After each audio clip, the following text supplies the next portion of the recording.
जो भी आदमी सफलता पाने के लिए पढ़ाई करेगा, सफलता तो पता नहीं उसे मिलेगी कि नहीं, पढ़ भी नहीं पाएगा। तुमने कहा सिर्फ पढ़ाई करके सफलता प्राप्त कर सकता है, तुम्हारा विचार ये है कि मैं कुछ ऐसा जवाब दूंगा कि नहीं, पढ़ाई के अलावा 2-4 चीज़ें और ज़रूरी हैं सफलता के लिए। मैं कह रहा हूँ पढ़ाई सफलता के लिए थोड़ी की जाती है बेटा। अपने मन से भाव बिल्कुल निकाल दो कि तुम सफल होने के लिए यहाँ आए हो। तुम सफल होने यहाँ नहीं आए हो, तुम यहाँ पढ़ने आए हो, और पढ़ो। तुम यहाँ पढ़ने आए हो और पढ़ो। उस पढ़ाई से सफलता अपने आप निकलेगी। यूं कहो कि पढ़ना ही सफलता है, पढ़ना ही सफलता है। अब एक एक कर्म में जो सुना है, जो समझा है, उसकी छाप मिलेगी। जो कुछ भी करोगे उसमें आज जो जाना है उसकी छाप मिलेगी, वो और बेहतर हो जाएगा, हो गए सफल। तुम यहाँ इसलिए नहीं आए हो कि कभी भविष्य में सफलता मिलेगी। तुम अभी जहाँ बैठे हो वहीं सफल हो। पढ़ाई सफलता की खातिर नहीं की जाती। पढ़ाई अपने आप में मूल्यवान है, पढ़ाई अपने आप में मूल्यवान है। पढ़ाई कोई सड़क नहीं है जो किसी मंजिल तक जाती है, पढ़ाई अपनी मंजिल खुद है। समझ रहे हो बात को? इसलिए मत पढ़ना कि पढ़ के आगे कुछ मिल जाएगा। पढ़ रहे हो, यही सफलता है। पढ़ना आप अपना रिवॉर्ड है। जानना अपने आप में अपना फल खुद है, उससे आगे कोई और फल नहीं मिलेगा।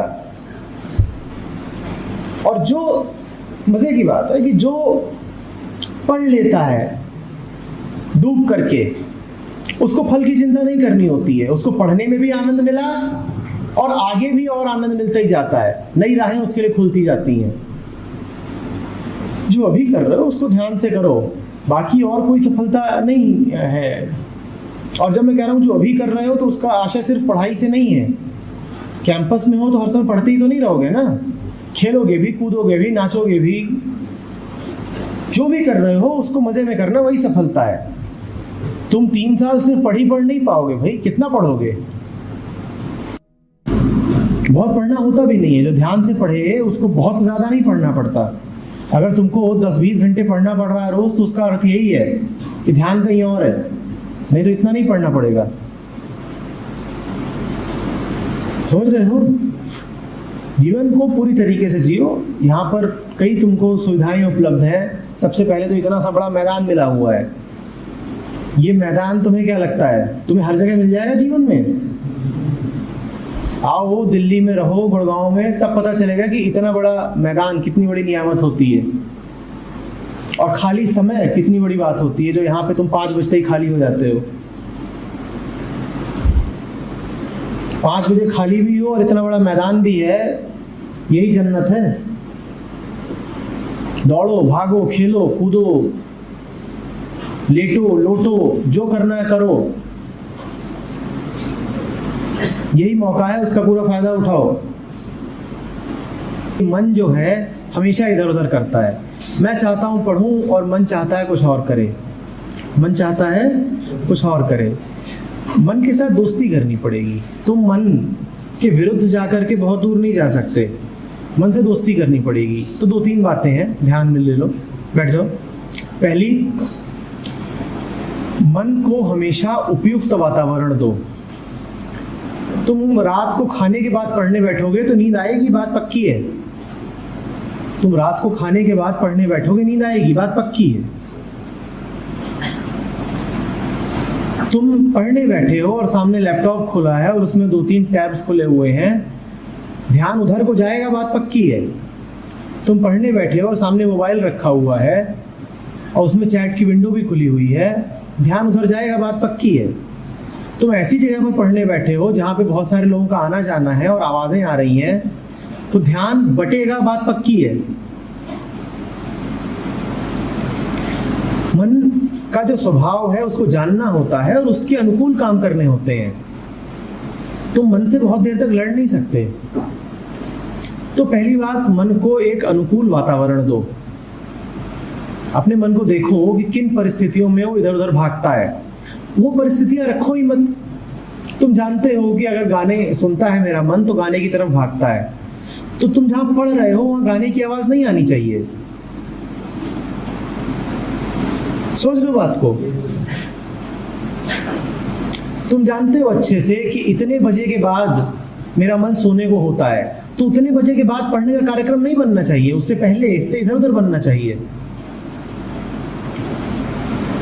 ये तो हुई पहली बात कि मन को एक अनुकूल वातावरण दो।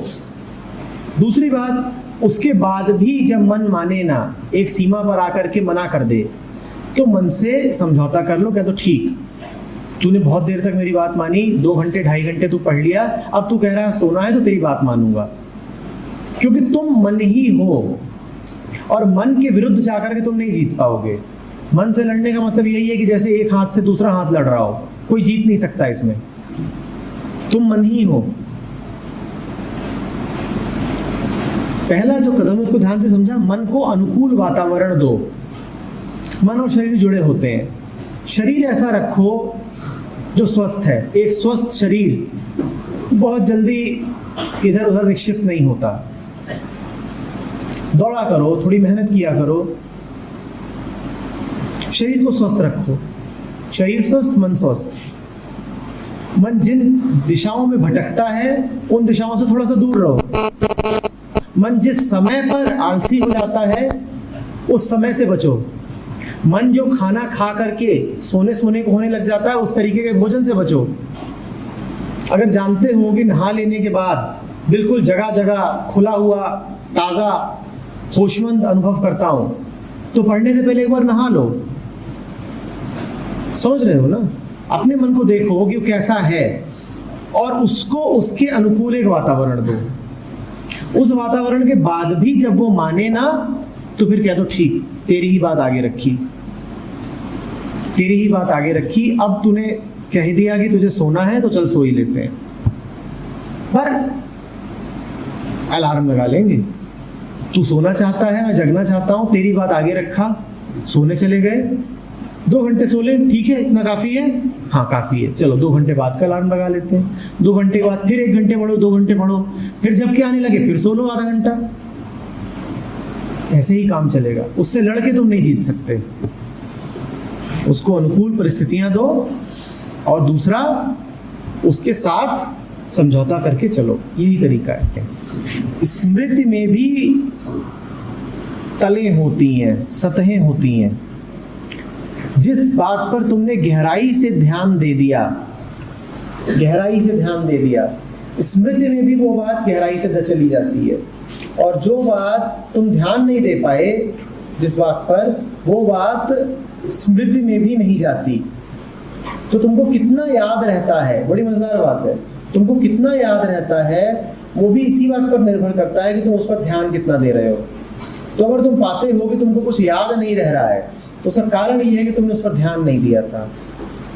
ध्यान का क्या अर्थ है? ध्यान का अर्थ है किताब रखी है सामने, तुम उसमें कुछ पढ़ भर लो, तो बात बड़ी सतही है। अब तुमने कुछ पढ़ा और जो पढ़ा उस पर थोड़ा एनालिसिस भी किया, उसको डिराइव करने की कोशिश की, थोड़ा उस पर हाथ पांव चलाया। अब वो बात नहीं भूलेगी भाई, कभी नहीं भूलेगी। जो ही बात के साथ तुम गहराई से शामिल हो सको वो तुमको नहीं भूलेगी। उदाहरण दूं, तुम क्लास में पढ़ रहे हो और अपना ऊँघ रहे हो, जो भी कर रहे हो, तभी टीचर कहता है चलो ब्लैक बोर्ड पे आओ और ये वाला फॉर्मूला लिखो।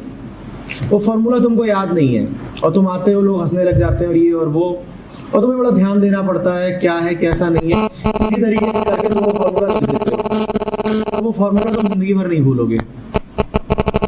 ये फॉर्मूला अब तुम जिंदगी भर नहीं भूलोगे। समझ रहे हो ना? क्योंकि ये जो घटना घटी ये बड़ी गहराई में घट गई, और जो टीचर बोल रहा था और तुम बैठे हुए थे, ये बड़ी सतही चीज जा रही थी, ऊपर ऊपर से पानी बहा जा रहा था। जिस भी चीज में तुम गहराई से शामिल हो जाओगे वो आसानी से भूलेगी नहीं, वो याद रह जाएगी। किताब के साथ शामिल होना सीखो। दूर दूर से मत देखो अच्छा क्या लिखा है, घुसो उसमें पूरे तरीके से, खुद उसे करके देखो। हाथ में एक पेन होना चाहिए, पेपर होना चाहिए, खुद उसे करके देखो। जितना खुद करोगे उतनी बात में गहराई आएगी, जितनी गहराई आएगी स्मृति में उतना गहरा जाएगी।